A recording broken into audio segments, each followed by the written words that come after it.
పోయిన చోటే వెతుక్కోమంటారు. వాస్తవంగా జగన్ పులివెందుల శాసనసభ్యుడు, అంతకుముందు కడప ఎంపీ. ఆ తర్వాత తన తండ్రి చనిపోయిన తర్వాత మొదట వాళ్ళ తల్లిని ఎమ్మెల్యేగా చేసి విజయమ్మ గారిని తను ఎంపీగా కంటిన్యూ అయ్యాడు.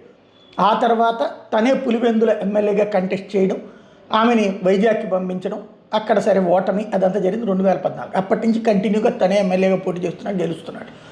అయితే రాజశేఖర్ రెడ్డి పోటీ చేసేటప్పుడు కావచ్చు, తను ఎంపీగా ఉన్నటువంటి సందర్భంలో కావచ్చు, లోకల్గా అందరిళ్ళకి వెళ్తూ ఉండటం, అందరితో కలుస్తూ ఉండటం, బంధాలు, సంబంధాలు, అనుబంధాలు ఎక్కువ. రాజశేఖర్ రెడ్డి హైదరాబాద్ బేస్డ్ పాలిటిక్స్ చేసుకొస్తే కడపలో ఉన్నటువంటి పాలిటిక్స్, పులివెందుల పాలిటిక్స్ జగన్ స్వయంగా చూసుకునేవాడు, తోడు అవినాష్ రెడ్డి వీళ్ళందరూ ఉంటా ఉండేవాడు. అయితే తను 2014 తర్వాత నుంచి చూస్తే పులివెందులలో కాంటాక్ట్ తగ్గిపోయింది. మొదటి